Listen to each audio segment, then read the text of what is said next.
Good morning, everybody. Danny and Wanda back from Pecan Grove. It's 26 degrees out this morning, guys.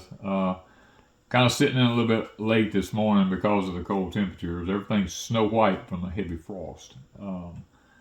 Not anxious to get out in that kind of cold right off the bat. What we have here is we have our bulb onions finally came in from Hollis Tool. They came in late last night in the dark. I had to go up to the road and get them.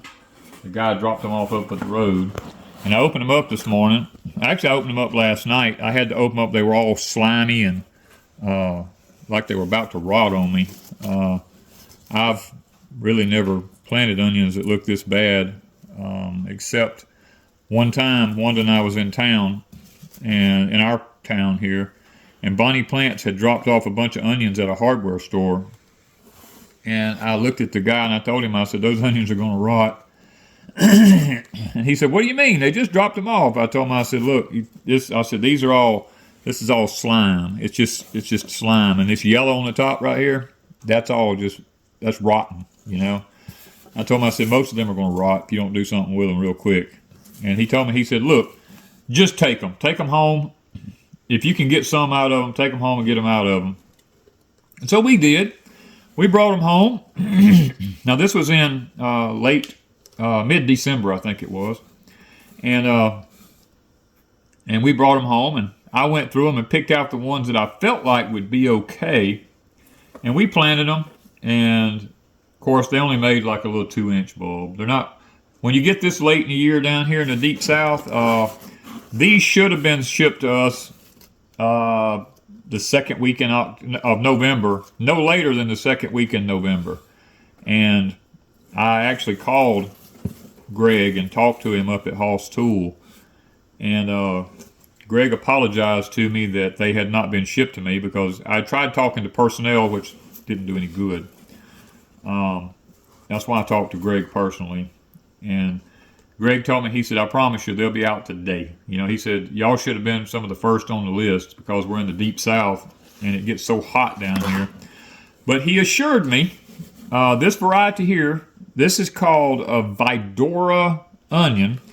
He said these onions here are supposed to be kind of heat tolerant. And I've never grown them, so I don't know. He graciously put another couple of bundles in here above what we ordered, because we ordered the red Creole down here, which is this right here. We ordered the red Creole and the Texas 1015s. Super sweet too. The super sweets. That's what we had ordered because we had fairly decent luck with them. But Greg had told me that the Vidoras should do pretty good, and of course I don't know anything about them, so I can't really elaborate on them. But we're like 3 weeks behind now because today is actually the 30th of November. Like I said, these should have been in the ground like 2 or 3 weeks ago, like 3 weeks ago. And I know, and we talked about how they had some issues with Helene, had slowed them down a week or so up there, and I understood that. I felt kind of bad that we got floated on the back burner by the personnel, and has no reflection on Greg whatsoever, because Greg, when I talked to him, to be honest with you, within an hour, our onions were shipped within an hour, and we already had the tracking number within an hour. So there's no reflection on Greg whatsoever. He did a fantastic job. It's just that now that we're late in the season, the onions don't look very well.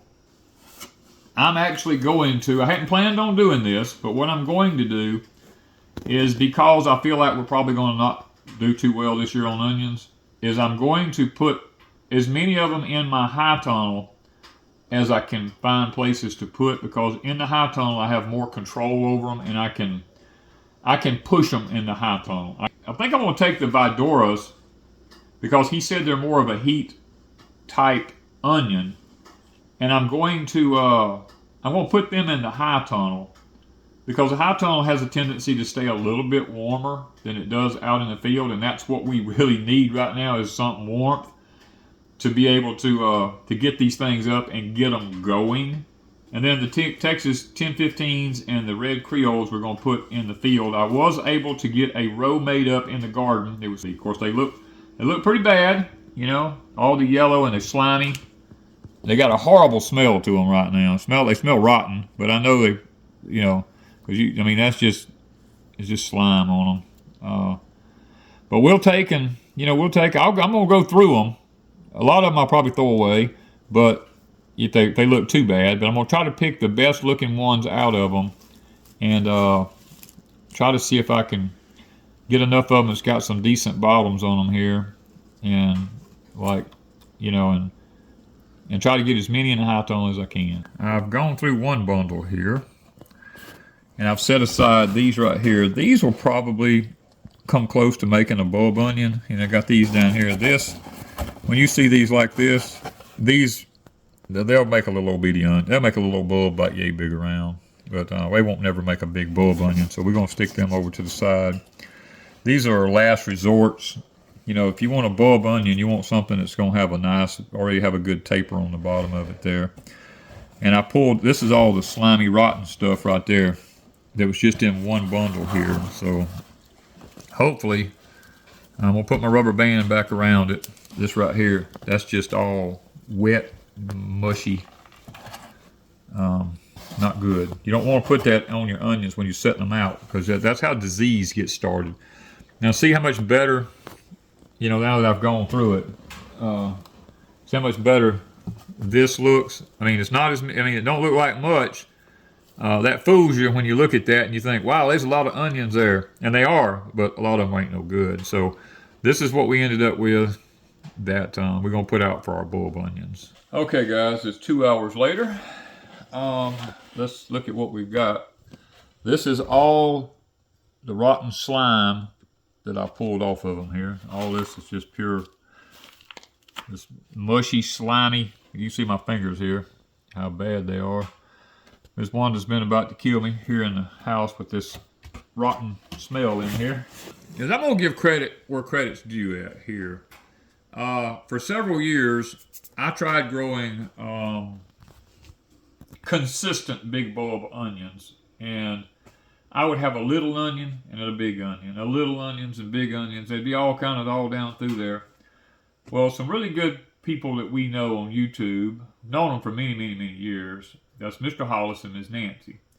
I always noticed that Mr. Hollis's onions were always consistently big, pretty onions. And I said, man, I really got to pay attention to what he's doing.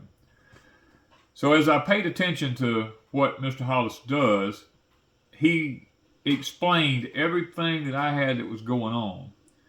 Mr. Hollis, when he gets his onions, he done just what I sit here and done just then. He goes through his onions and he picks out all the onions that have nice bulbs on the bottom of them, like these right here, got the bulbs on the bottom of them. Mr. Hollis says, and has been 100% accurate for me, that when you take, these are what's left over out of those bundles. You see these little tiny skinny ones like this right here? These are just little tiny skinny little onions. Mr. Hollis just plants these in 5-gallon buckets and uses these for green onions because he said they'll never consistently grow a bulb because they're just too little.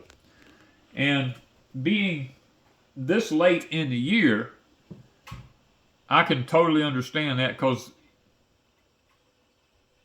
what happens is people want to go by zones around the United States for planting and stuff like that. That is probably the most inaccurate thing you can do. It helps in some areas it doesn't, because Zone 8 in the Carolinas, Georgia, Florida, Alabama, Mississippi, Texas, you're going around California, Washington State, up through there. Everybody says, well, we're in Zone 8, we can grow this. Well, you come down into the deep south like Texas and Mississippi and you get into Zone 8. If you don't have these right here in the ground by the 1st to 2nd week in November, by the time March gets here, and sometimes even we've had it in February, our temperatures are already in the 90s, and if they haven't already grown a plant that is a beautiful, big, healthy plant, they'll bolt on you right quick, and you get nothing but just a little tiny onion. So since Mr. Hollis explained about the tiny onions and the big onions and the amount of time, because he's in Florida now, he was up north, now he's down in Florida, and that's why I'm really paying attention, because he's hotter than we are actually, and he grows these big beautiful onions. I said I got to pay attention, and now that I have and understand that these little ones in the heat are not going to make a big bulb onion. Now you'll occasionally get one, but not consistently. It has been a tremendous blessing to us. Now, one other thing that I'm looking at is when I look at companies, when I buy from them, I'm looking at how many bulb type onions to a set or to a bunch do I get versus how many little skinny ones. Now, we ordered 2 bundles of the red Creole, and this is what I had left over for the little skinny ones, and this is what I had left over from the ones that'll make bulbs. So what I learned is if I want 2, or if I want 1 full bundle of bulbing onions, I have to order 2 bunches of the red Creoles from this company that Hollis Tool is getting theirs from, in order to be, where I need to be at. Now, the Vidoras, we had 5 bundles all together, and I have 4 bundles left here in the box. 4 small bundles. They're not very big. They're just little small bundles like this. But I ended up with a buttload of little bitty onions out of them. So I went to the next ones is the Texas 1015s. I ordered 2 bundles of the Texas 1015s. This is all I had left over out of 2 bundles of the Texas 1015s. The 1015s were more consistent as far as having bigger bulbs. The bigger bulbs on them. Look at them. Now, I throwed a few small ones in with this just because I just want to make sure we have some Texas 1015s. But they had a more consistent, bigger bulb onion on them than all the rest of them did.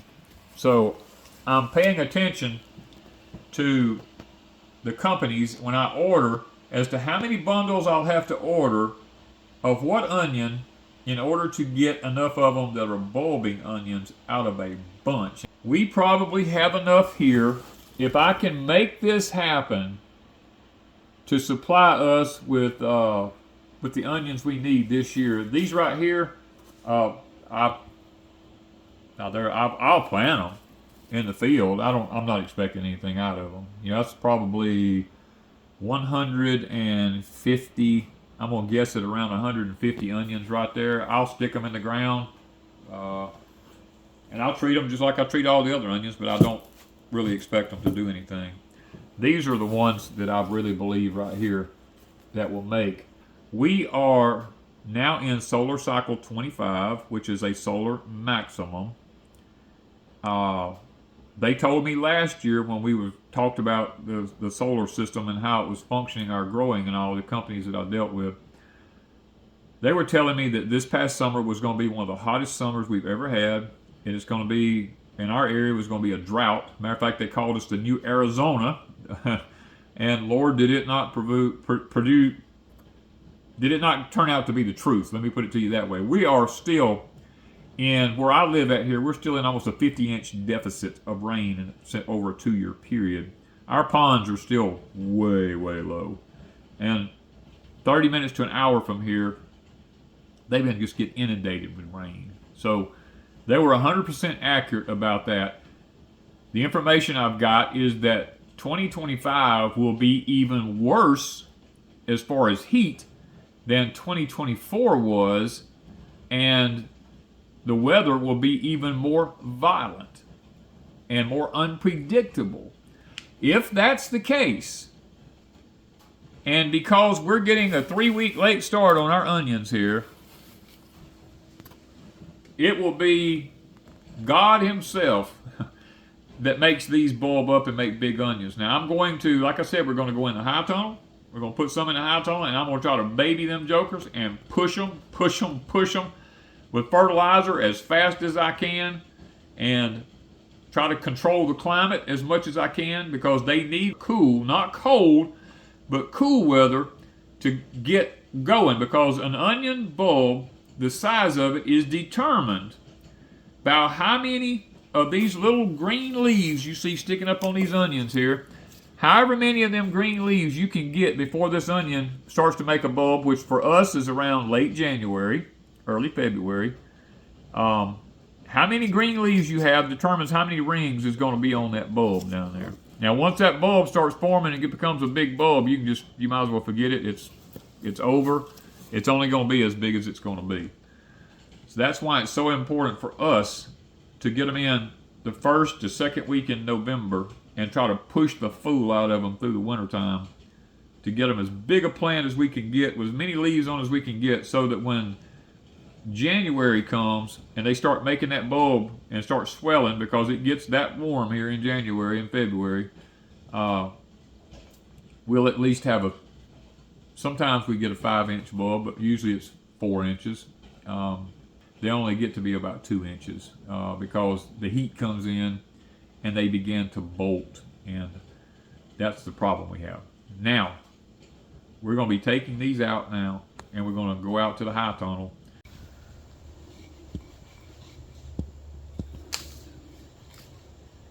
Handy little tool when it comes to planting onions. We got this in the Homestead box, oh gosh, years ago, called from DeWitt.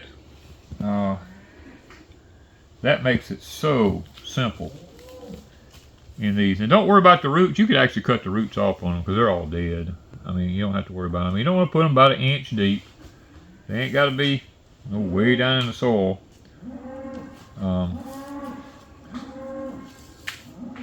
I'm trying to figure out how many we can get in the Vego bed. I've already been through one bundle, and I'm working on the second bundle. So, there we go. Look at that. This is the 9x1 in the long 2x8 configuration, and we've got 2 of those here. So this is what type? Out of the first bundle, we got this bed here has 37 onions in it right now, and they're all spaced. If they do good, they're all spaced just almost perfectly. So we ended up with 30 good bulbing onions out of a 50-pack that we got of the Vidoras, and then I added another 7 right here on the side. So now I'm fixing to move over to this bed and start putting them in it. Now, late yesterday evening, I knew the onions were supposed to arrive at some point. I came out here with a water hose, and I mean, well, it's still sitting here. I watered and watered and watered and watered these beds. I'm talking about I saturated them. They've had rabbit manure, lime, lots of leaf mold, and triple 13 put down into it, perlite, and 3 bags of Bacto potting soil, 1 bag of Miracle Grow potting soil with the time release fertilizer in it, and what else? 1 50-pound corn bag of corn cobs, Danny corn cobs, poured all in the bottom of this, filled in here to hold moisture and absorb moisture so the roots can grow down to the corn cobs. Kind of like a time releaser fertilizer for us. And that's what's done to both of these beds. So we're going to see, onions are heavy nitrogen feeders, and they love water up front. So hopefully I have these beds where they will hold enough moisture. They got enough, I'm going to probably put some fireplace ashes in them in a couple of days for the phosphorus. The rabbit manure has a lot of phosphorus in it. And then we have the triple 13 in it. I'm just trying to push them. The high tunnel this morning, it was 30 well, when daylight came, it was 28 earlier, 26, 28 right there, one of them. Then it got up to 32. Right now, I just looked, it's 44 degrees. Inside the high tunnel is 60 degrees in here. Moisture's running down the walls like crazy because it's so humid in here.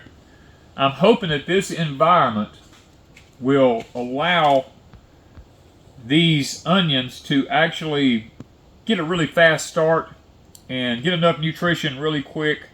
Because I'll probably be honest with you, I've got some 20-20-20 from Hollis Tool fertilizer that you mix up with water. Probably in a week, once I start seeing some green pop out on these, I'm going to come in here and I'm going to put the 20-20-20 to them. Alright guys, we've got onions planted of each variety in the high tone here. We've got more of the Vidoras than we do of any of the others because we had more of the Vidoras. But we have the Vidoras, the Texas 1015 sweets up yonder, and then we have the red Creoles up there. And we have around, I didn't count every onion, but I estimated, counted 2 or 3 beds, and they almost have exactly the same amount in each bed. Around 175 plus onions here in just the high tone. Now, if these make, that would be enough for Wanda and I for a year, to get us through a year. But what we're going to do is now we're going to go to the fields because we still have about 200 left here that are the little bitty ones.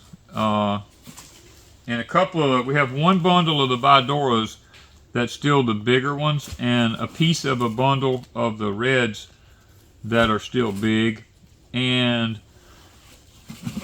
I think we have one of the 1015s that are still big. So we're going to go ahead and take those up to the fields and see if we can't figure out a way for me to get in the field and plant these. With my knee messed up, I can't stay bent over, and I can't, the ground's too wet and nasty to be crawling, so I'm going to try to figure out some kind of way that I can go make this happen.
It was like 26, 28 degrees last night, so that was our first hard freeze.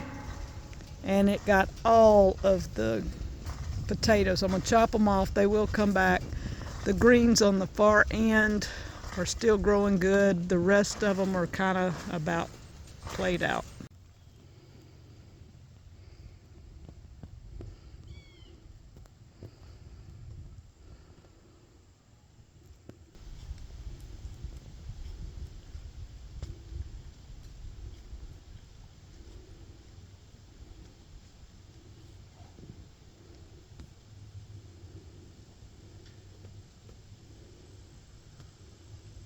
All right, guys, it's amazing how fast things can change.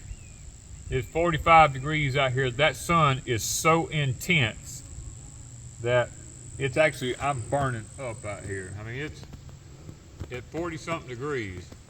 And when we plowed this three days ago, me and Chris, or 4 days ago, me and Chris plowed this, it was so wet. And now that sun has been so hot, and the wind has been blowing so hard. I took the rake and raked the top of it off. Now there's not even hardly any moisture left in the ground. Of course, we are 40 to 50 inches behind on rain, and I got a 300-foot row here. I'm having to double these things because I figure half of them ain't gonna make it. So I'm doubling them up on the rows. Hopefully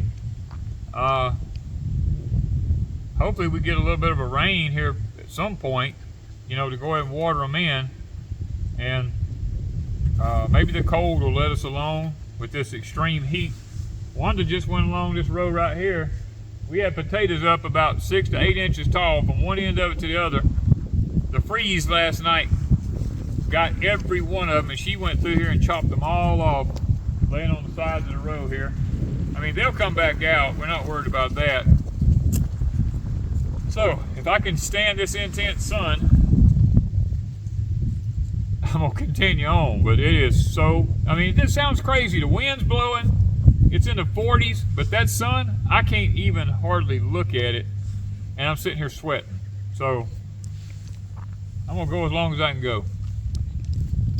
And then I've got to come back and do the daunting task of hand watering all these onions down through here, all the way to the end, John. I'm gonna have to bring some water back in something and see if I can't water them. Now, we do have a bunch of water hoses. I might be able to hook to one of our faucets way out there and drag it over here. We'll just have to see how that goes and see if I can't go through here and water it all. But anyway, it's dinner time. Miss Wanda's got to go fix something to eat, and I'm going to continue to stay out here for a while longer and plant onions, and then we'll probably show you what it looks like at the very end. But until then, guys, have a blessed day, and continue to watch and see how the progress goes on these different varieties of onions. Thank you from Pecan Grove.